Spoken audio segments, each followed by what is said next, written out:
Hello. Welcome. Welcome to our live call on people pleasing. Hello. We are live on YouTube, Facebook, and Instagram. Feel free to join us wherever works for you. And today we're going to talk about how to break free from people pleasing. All right. So feel free to join us in the chat. Say where you are from, say how you're feeling.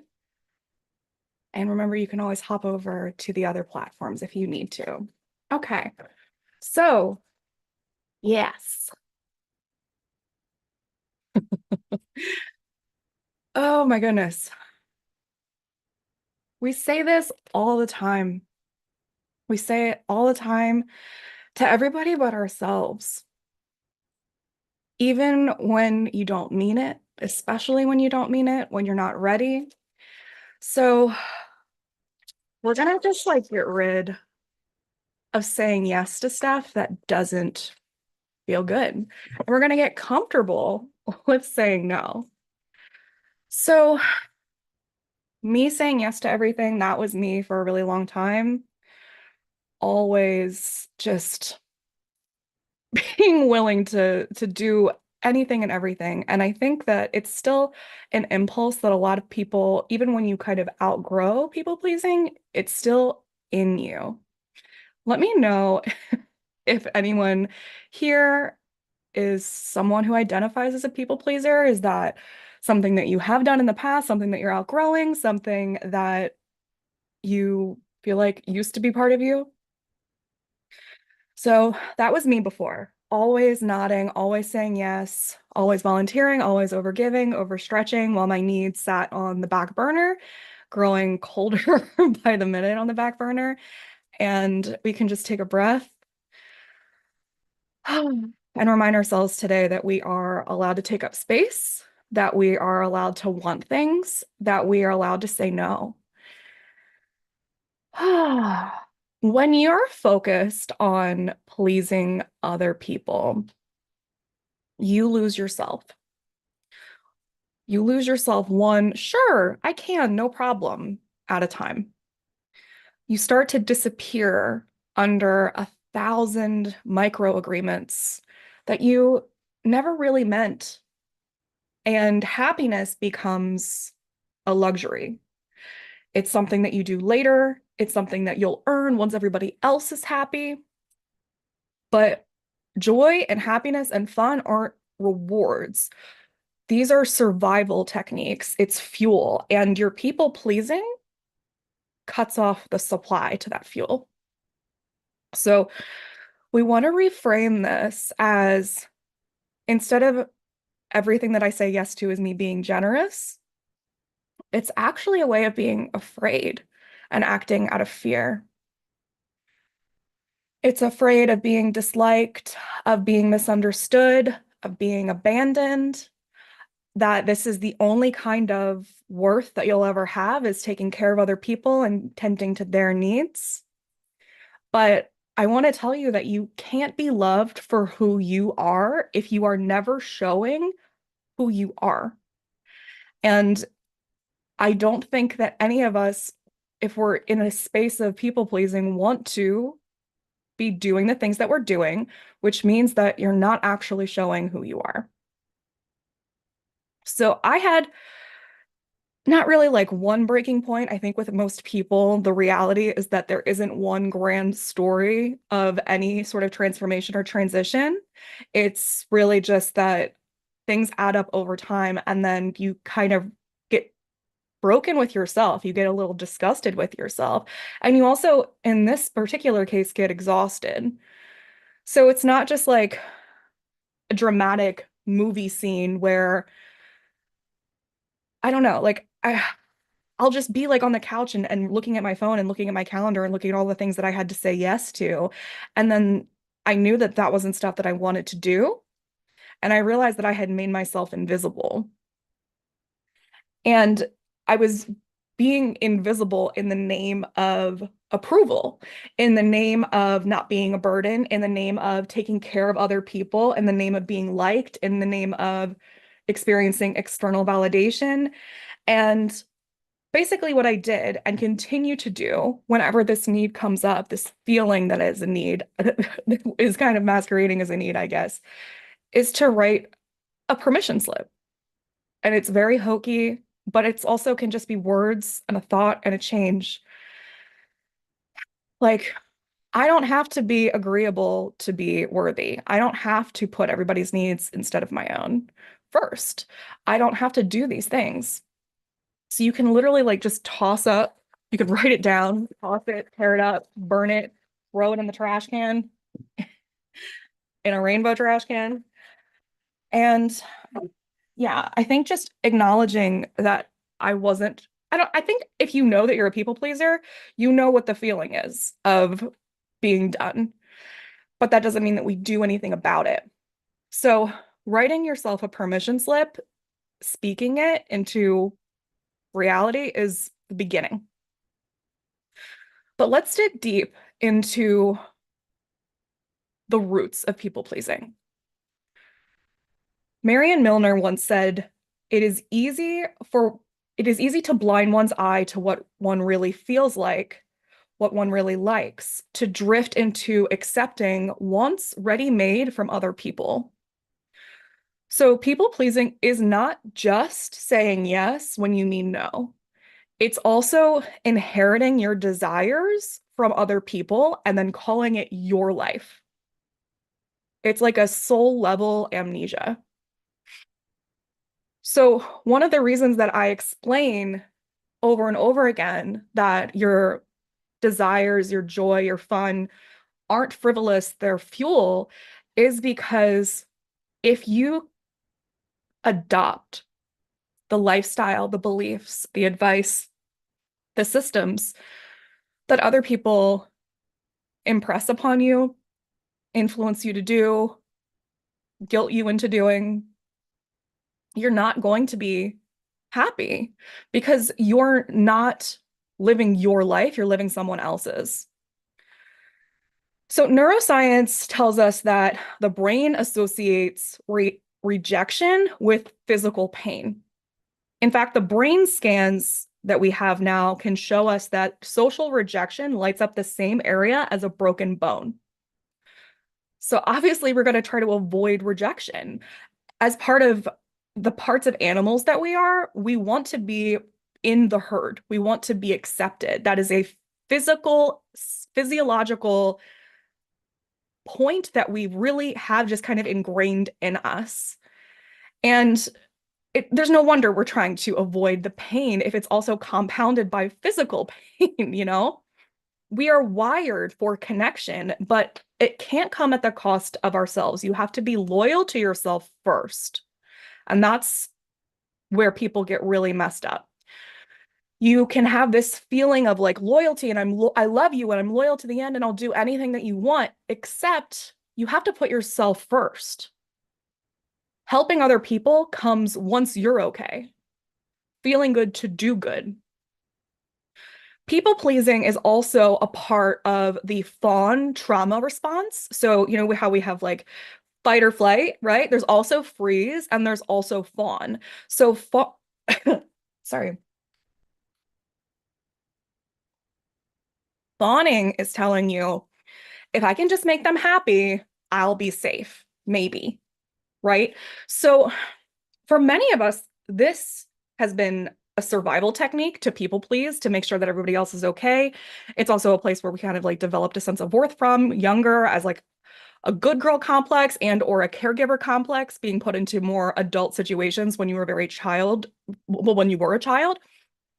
And then kind of on top of that, you begin to realize that there's other situations maybe where you've been abandoned or abused or traumatized and you're like, I don't know, I think it's just easier instead of fighting or flighting um or even paralyzing myself, like to just to be here, but to make everyone else happy at the expense of my own happiness. And again, it works until it doesn't. So, people pleasing is an extremely difficult habit to break. And it's because we were taught that selflessness is virtuous, that being nice is more important than being real, and that our worth comes from how well we serve others.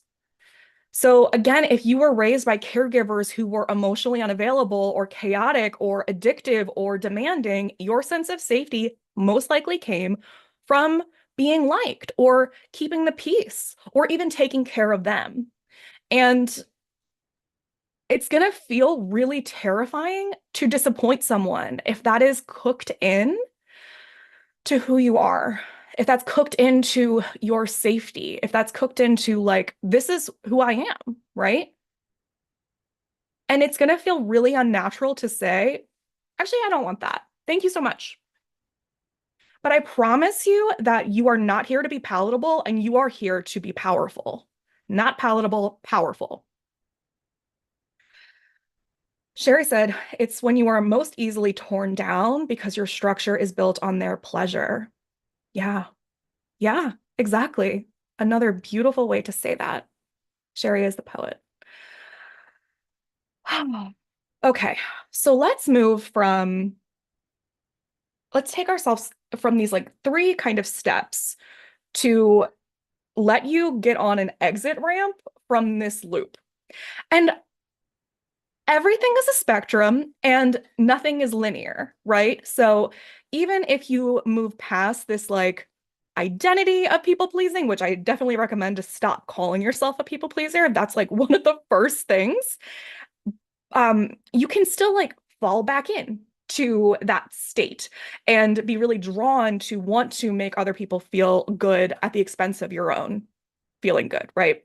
So just to say that this doesn't mean that you're ever going to be like fully cured or that you will, I don't know, never have the urge again. It's like an addiction. Codependency is all wrapped up in this. It's an addiction and it's a relapse, so to speak.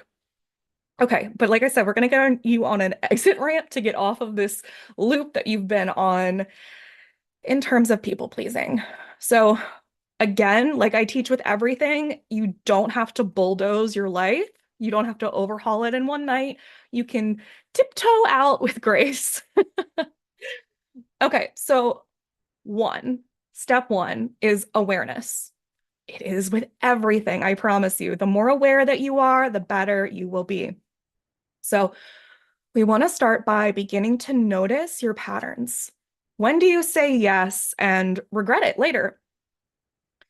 When do you seek praise like it's oxygen? And where are you disappearing?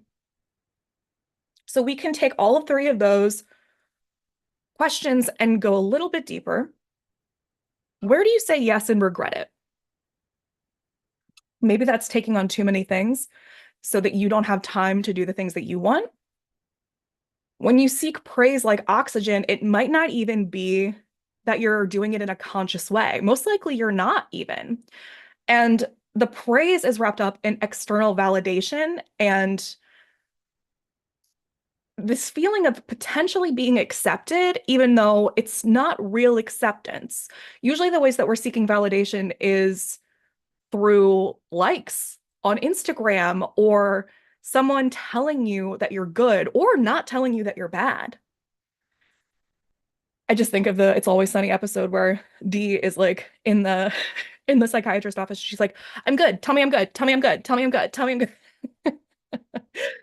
good. So noticing where you're seeking that and with who and in what situations do you feel the most uncomfortable, that is kind of like a soothing mechanism to find out how other people are feeling about you. Another way to do that that might be that might be showing up is like, hey, are you mad at me? No one said that. But being kind of paranoid that other people don't like you, that's another way that this can happen. And then asking yourself, where do you disappear? That could be from your own self, from your own life, dissociating, depersonalizing. It could be that you're like not just showing up for you anymore. So take those three questions, and those are going to be written down in the replay inside the positive pulse, and you can use those as journaling prompts, or you can tap through those with EFT, but write it down, speak it out loud, and gently call it out for what it is. Realizing like, I abandon myself in these moments, but I don't have to anymore, you know? And you can also look at yourself in the mirror and say, I see you, I hear you, and I won't abandon you anymore.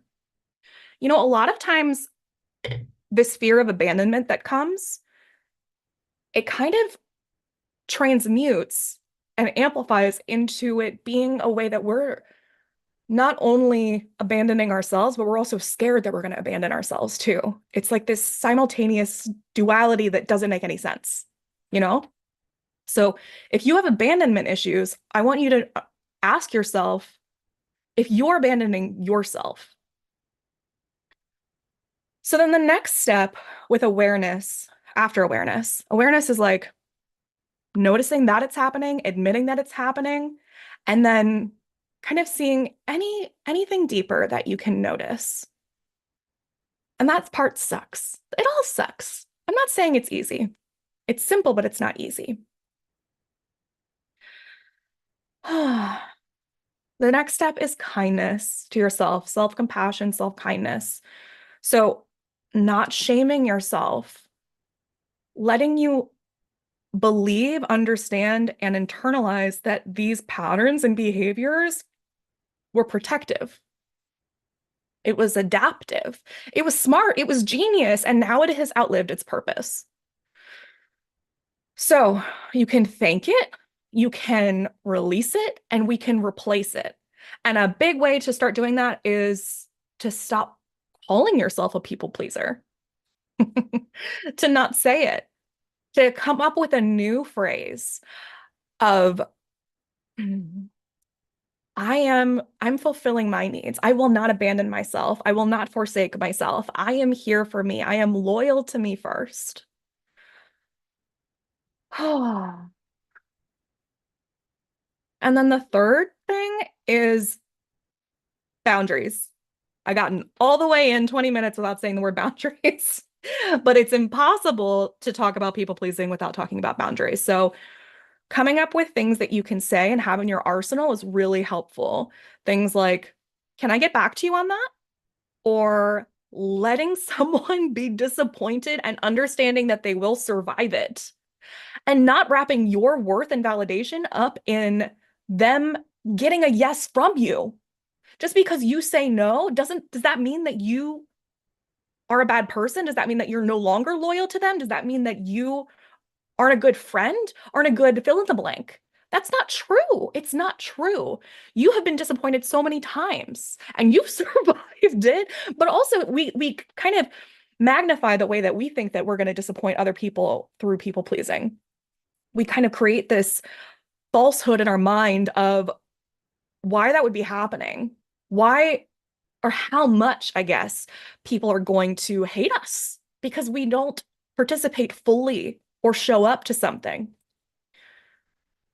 Most of the time when somebody cancels on you or won't do something, honestly, it's it's actually, that's a tangent, but it's way better to just say no up front and let people have the clear communication and understanding that you won't be able to be there so that they can understand that and plan for it instead of like you dragging them along and then you potentially canceling on them because you took on too much, or you really don't want to go, or you drive yourself sick mentally and or physically before you can get there. And when you show up to something, no matter what it is, and you aren't excited about it in some capacity, you're the party pooper.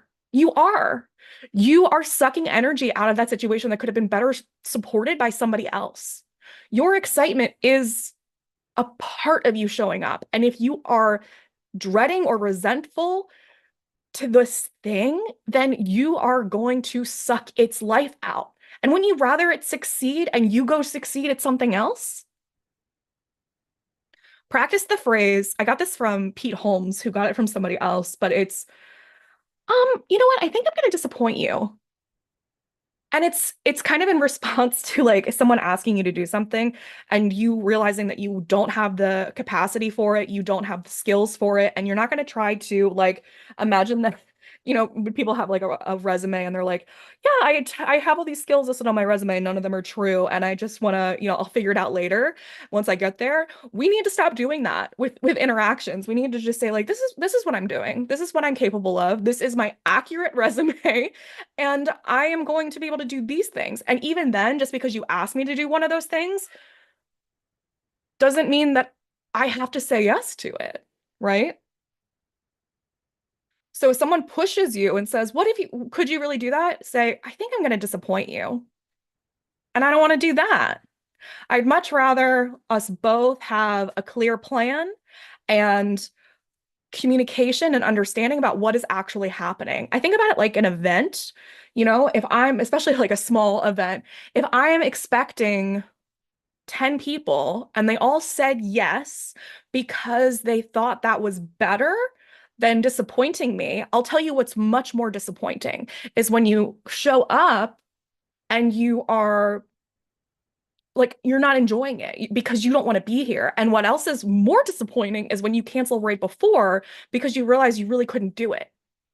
So we need to stop overextending ourselves in so many ways. This isn't only about social functions or tasks. This is about like how much can you give emotionally? How much can you extend in a particular moment? Are you taking time for yourself?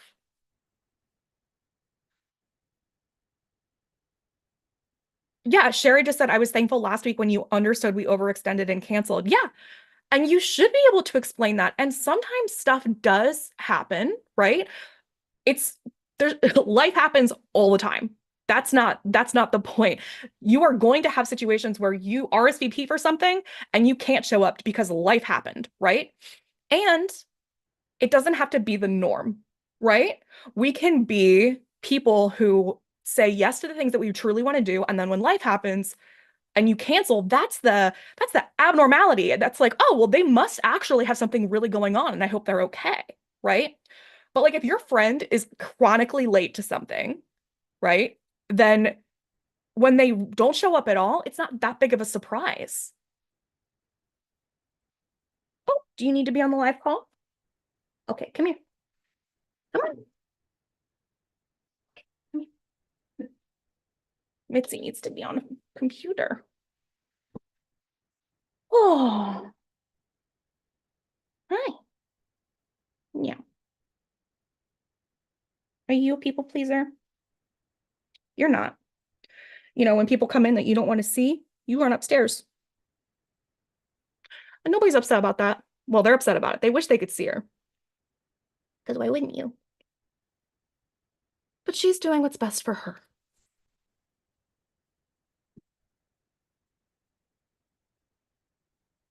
So, what's something that you want to say no to?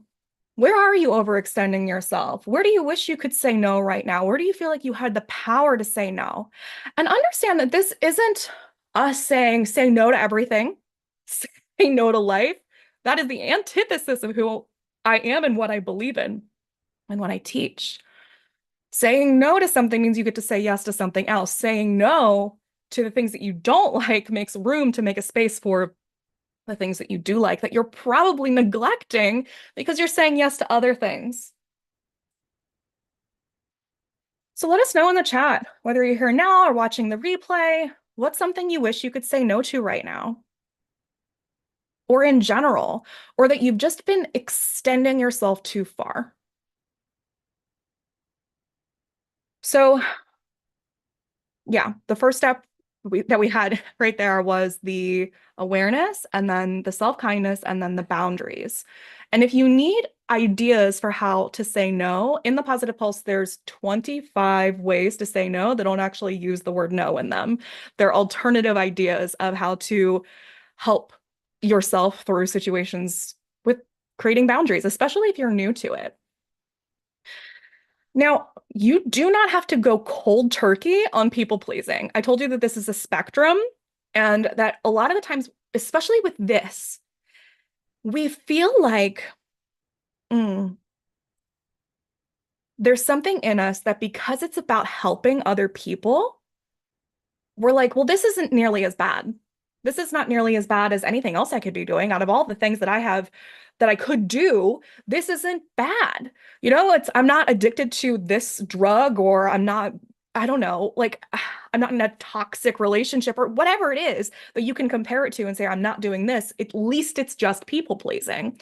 There's this part of our brains that, one, that's not true. It is hurting you. And maybe everything's relative. So, I mean, yeah, maybe I would rather be a people pleaser than be back addicted on ketamine. But you don't have to fight the part of yourself that wants to help people. That's not what I'm saying either. Everything is nuanced and gray, except my house. And your desire to help people is wonderful. We want to feel good and do good. We want to help our communities and support other people and help them rise up. And there are absolutely some times when your needs do actually have to come last because you're in a crisis, you're in an emergency, and someone else needs you to throw them the life raft. That is true. But we kind of create this amplification that and this fiction that that is the case with every request and every task, and that is not true. Yes, helping other people can help you feel good. And yes, we need to help other people. But if we're always overextending, always overtired, always emotionally exhausted and unhappy, how much good could you really do? So I'm saying you don't have to go cold turkey from people pleasing because I do get that anything changing, like changing anything is hard. And that it is coming from a good place. And this doesn't mean that I want you to overcorrect a boundary either. A lot of times when we kind of become awake and aware to our people pleasing, we implement these really hard, aggressive boundaries in their place. And we're like, you know what? Nope, nope, nope, fuck you, fuck you. It's like this really aggressive thing. And we think that we need to completely retreat from everything, that we need to put up a huge wall that is impenetrable. And it's like, why did it have to be one or the other? Before you were letting everyone storm the castle, and now you can't even let your best friend in. So let yourself do it slowly. Awareness, kindness, boundaries, and not over extend, not what is it? It's the right, I just said it. Like when just don't flip it into the complete opposite in order to self-correct. Self-correction doesn't mean that you do this on the highway. It means you're like, oh, I spun out of my lane a little bit, you know? So there's this person, oh God, I can't remember her name at the moment.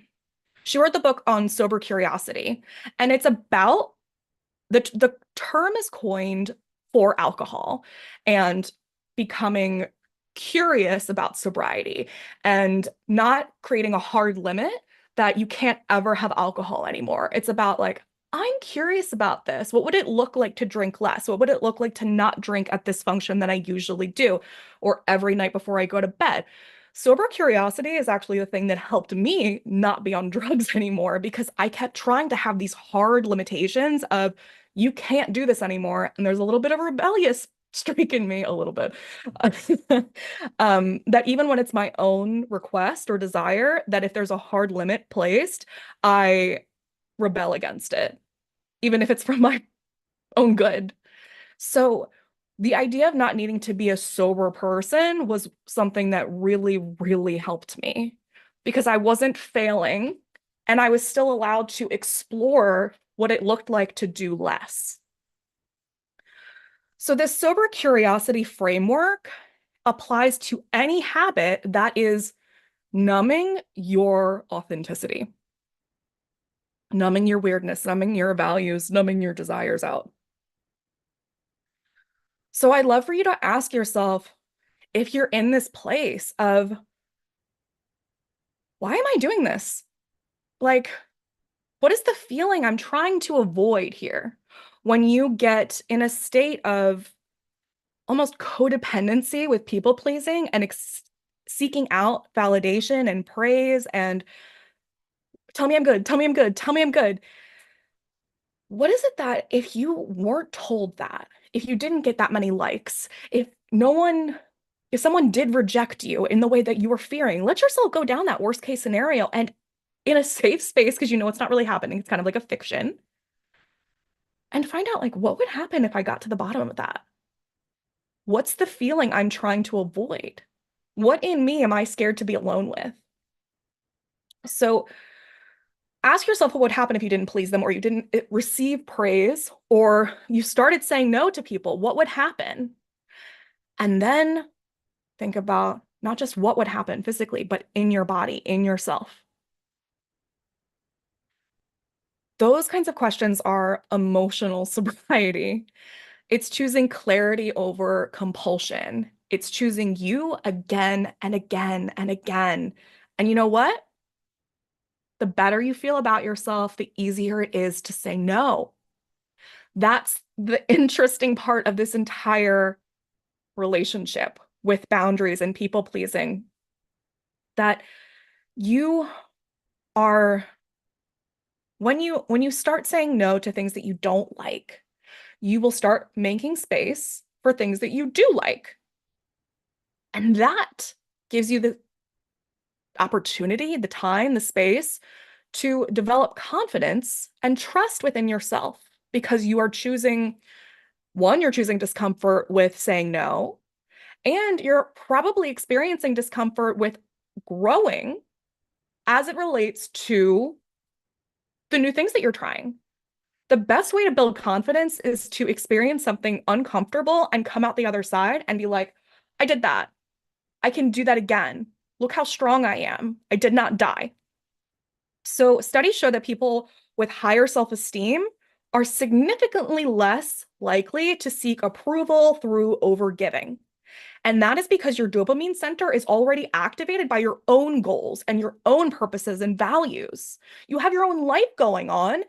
So, like, you're not going to feel that bad when you say no to other people because your stuff is important and it's helpful and it's beneficial. A lot of the time, we are people pleasing to fill a void in our lives of our lack of purpose. It's giving us a purpose. When you feel good inside, you don't outsource your worth. When you're lit up by your own life, you are just like not a match for self-abandonment because you know what you want, you're working towards it, and saying no to other people, they're actually probably in your head going to understand even better because you have this thing that you're working on, and how beautiful is that? Mm. Okay, so boundaries. Boundaries are not walls. Remember I said that like you don't want to, that was the word, overcorrect with boundaries. That's not the goal here. Boundaries are doors that you're choosing to open when and if you want to. And sometimes those doors need to stay fully shut. But like, here's an example. When I'm hosting an event here, I have some stickers on uh different doors that say like do not open. And the reason for that is because I don't want the cats getting down there. And I want to respect Matt's privacy, you know? But you don't need to explain the reason for your boundary. You just need to know why it's there yourself. Because if we start putting up walls and we put stickers on all the doors that say do not open, and it's like, well, actually, we need to get in the fridge. And that also doesn't mean that the door never opens. Matt goes in his room, I go in his room, we both go in the basement. I make him go in the basement. But it's not that that door is unopenable. It's just that for this particular space of time, it's a no. It's a no. So the doors of boundaries are things you get to choose to open, and those doors are things that can talk back to you if you want that in your head. You know, they can say, I love you, and you can say, I love me too. You know? Hmm. A, I wouldn't ask a wildflower why it doesn't look like the one beside it. I'd marvel at how it bloomed through the concrete. So that is you with boundaries. Taking back up space, you're a soul reclaiming your space. Sherry says, it's already done. I've already done this, and I'm going to evaluate how I'm doing this in 1 month. That's fantastic. Hmm. What does that feel like? What does it feel like to kind of abandon people pleasing, to start making room for yourself? What is the difference in you?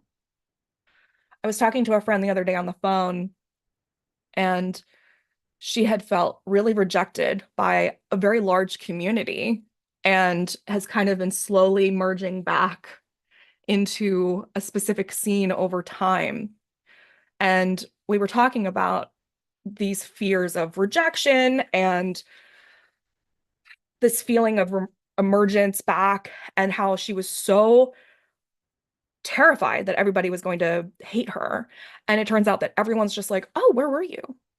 We missed you. And on that same phone call, what was the point? Oh, it's hard to only keep one tab open in my brain as I talk. I'll come back to it if I remember.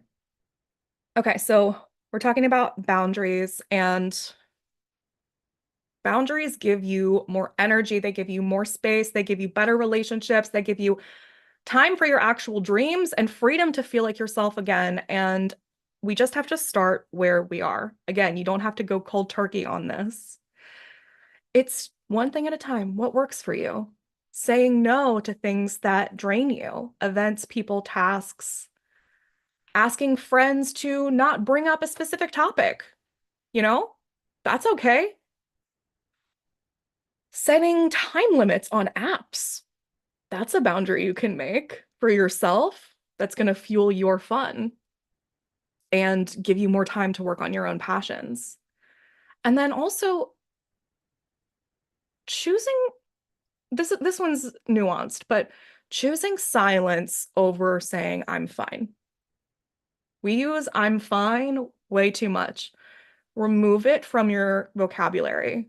I tried that about ooh, 10 years ago when I broke up with a boyfriend who I had said I was fine, I was fine, I was fine, and I was not fine. And I decided that I just was gonna stop saying it because even if you are well, it's not a good word for it. There's so many better words in this vocabulary that we have available to us. Chuck fine. Throw that in the trash. We're gonna throw fine in the trash again. Woo! Actually went in the trash can. Nailed it. Um, so when someone says like, "How you doing? Are you okay?" You don't have to say you're fine. In fact, you don't have to say anything at all, but don't lie. Don't lie to yourself. Don't lie to anybody else. Like it's creating more cognitive dissonance and disruption in you. And your nervous system is going to resist these things at first.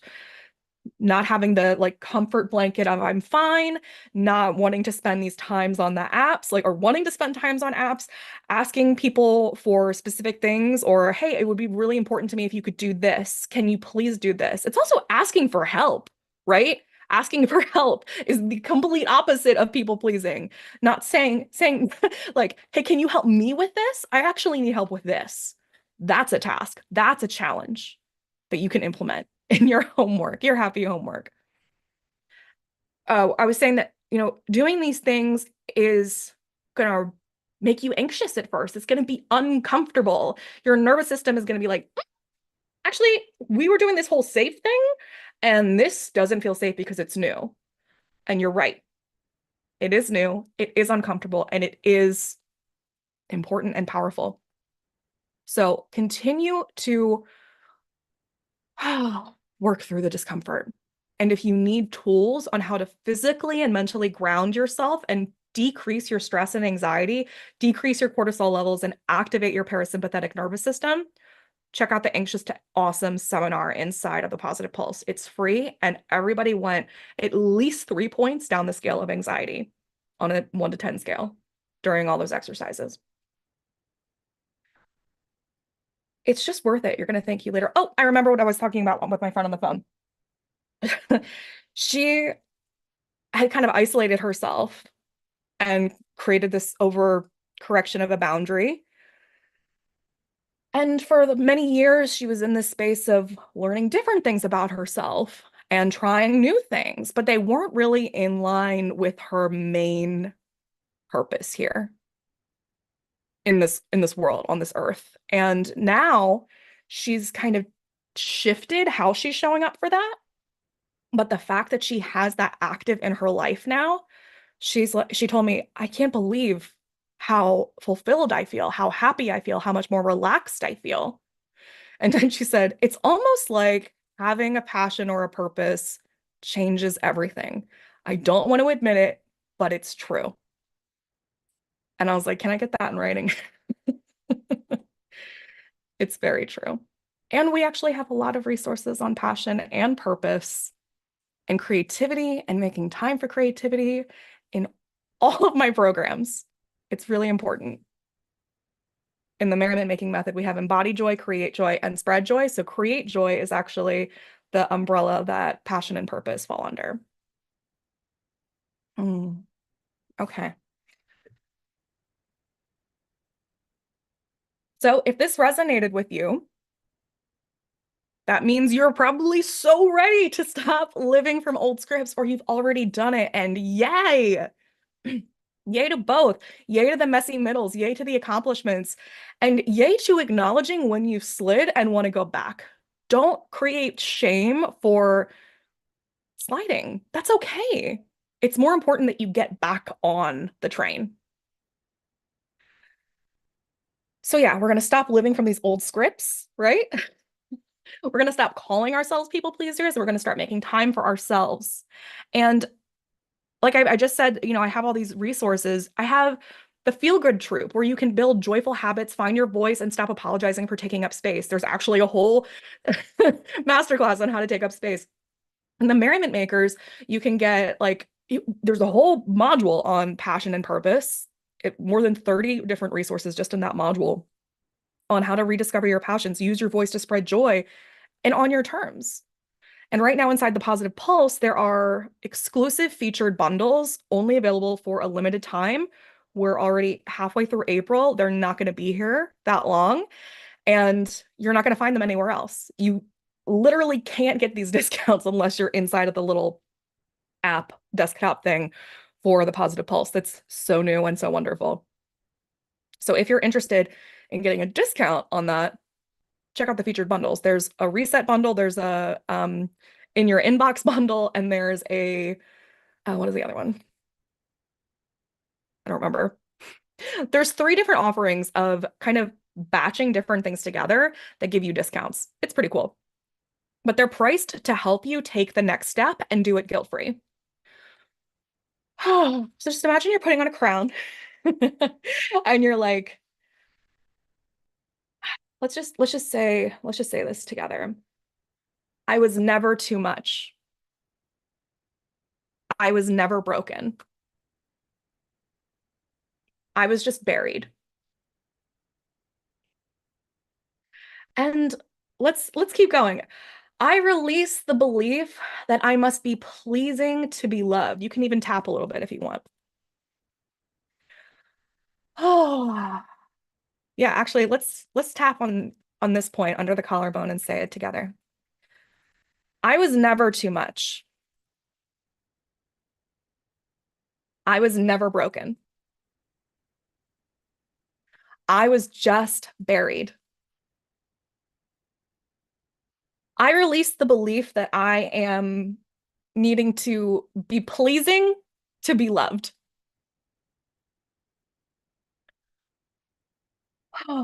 I choose my joy without guilt. I am releasing guilt on setting boundaries. And I am expanding into my most radiant, expressive, whole self. And whether you have made work on this, or you are just starting, or you've slid, if you are interested in continuing to reclaim your joy or to begin it, drop a little crown emoji. Because you are royalty, honey. And yeah, that's it. Check out all of the stuff inside of the Positive Pulse. It's not just like a hub for the free, happy resources and classes. It is this way it's almost just like a new website. It has all of the offerings all together, places that you can go further, the discounts, there's daily prompts, there's so much in there. So uncustomary.org or uncustomary.org/positive dash pulse. You can find the link in my bio and check out those featured bundles, the featured discounts that are only available for like right now, and get yourself some fun. Try stuff out. If you are curious about self-development, I promise you, this is this is one of there's only like two other people in the world that I have found that teach this similarly. And even then, it's still different because it's me. So I really just I want to spoil you. The Merriment Makers has so much, so much. And then the Feel Good Troop is like the more of like an introductory thing. And then the Positive Pulse is free. And then there's all these offsets of like a 5-day reset and a 30-day reset and getting mail in your inbox at home, like in your physical mailbox, and getting good news texts every day. And there's a lot of different ways to participate, whether you want like a really quick joy injection or more of a long-term commitment and coaching. I also do coaching, but then there's also these like self-study courses that you can take. And then there's ways to interact physically in the real world. Like you can buy my book or my workbook or my Merriment deck, or you can come to an in-person event. In Baltimore, I host Mixers and Operation Merriment. And one of them is just like a social meetup where we do a little bit of a DIY. And the other one is where we get together and make positive street art and then go put it out in the world and spread joy. And if you want to join the mixer, you can also do that virtually. There's a virtual option. Somebody said the other day on Instagram, like, oh, I can't. I'm in New York. I'm like, yes, you can. Yes, you can. That's why the virtual one exists. Okay. So go ahead and check out uncustomary.org. Go into the Positive Pulse. You're going to get so many fun things. And if you join by the end of April, you're going to get this OG badge, and that will give you access to future things. So this is just the beginning. But remember that you have to feel good to do good. And that starts with you. It starts with saying no sometimes. So let it begin with you. And I love you and thank you for joining in. Feel free to leave me a comment, to like the video, to share it. People pleasing is something that affects so many people, and we want everyone to feel as good as possible because not only does it help them, but it helps them do good as well. And that is what we are here to do. I love you, and I hope you have a wonderful rest of your evening.